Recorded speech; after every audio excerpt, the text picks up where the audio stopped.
our life, we should take pleasure in that. Oh, you want to kill me for standing up for the faith? Send me home. Send me, I'll go. So anybody can die for you. Think about that. People love you enough to die for you. But it's one thing that no other man, that nobody else can do other than raise from the dead. It's one other thing. They can never give you their spirit. When I die, I become a memory, but I'm no longer present. When I die, they're going to look at the obituary and say, man, Chris did a lot of good stuff. He helped me out. Wow, that's great. And I'm a memory, but I'm no longer present.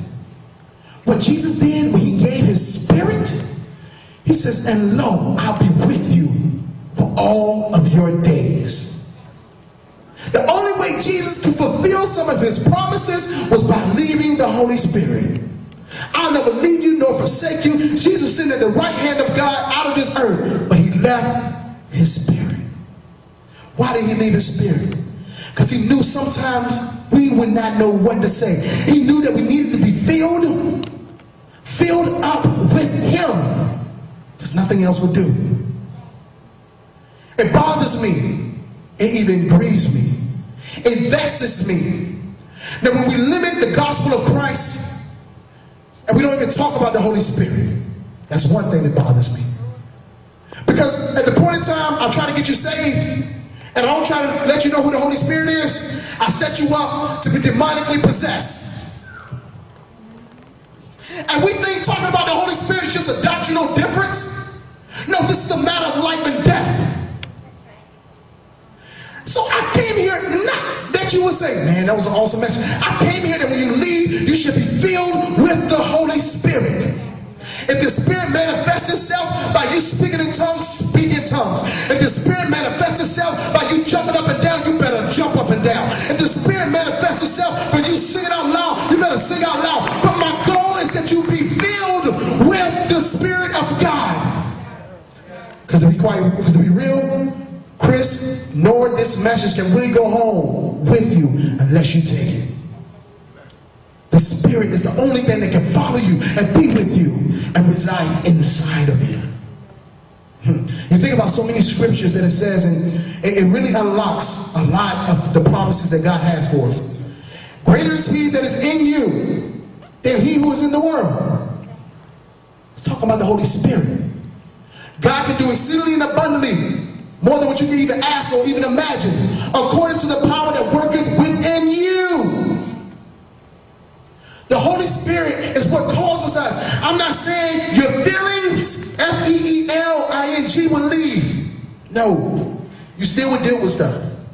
But I will say, with the filling of the Holy Spirit, you have the power, the authority, the confidence, the direction, the comfort, the help, the counselor to take you through it. So we gotta really understand, I need some type of feeling in my life. You can go back, I'm about done. You can go back and you look in John chapter 4, and you understand the peace with the Samaritan woman we've been studying in our small groups. And the reason why the woman was at the well, because she was thirsty, right? And Jesus was physically thirsty, but she had another thirst going on, because she had 5 different men in her life. I question you, what are you really thirsty for today?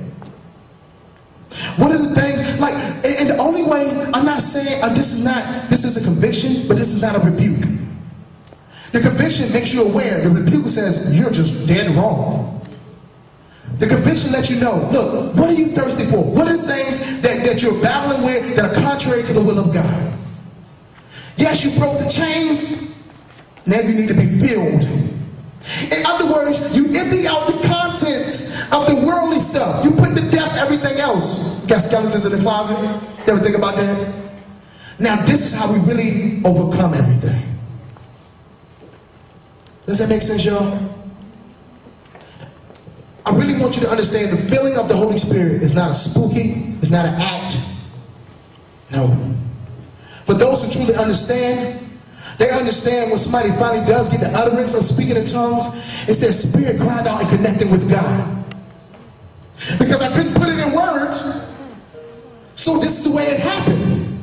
It's not just because I start stuttering. No, I'm not talking about that. And some people will only equate the Holy Spirit with, no, that's not the only way the Holy Spirit manifests itself. But that is a major way. And the people of God need to know that. But that's only one gift. It's not the only gift of the Holy Spirit. Right at the end of 1 Corinthians 13, it says, above all these things, it's hope, faith, and love. When the Spirit really fills you, when the Spirit really fills you, listen to this, when the Spirit really fills you, it will cause you to live your life in response to God saying, I love you.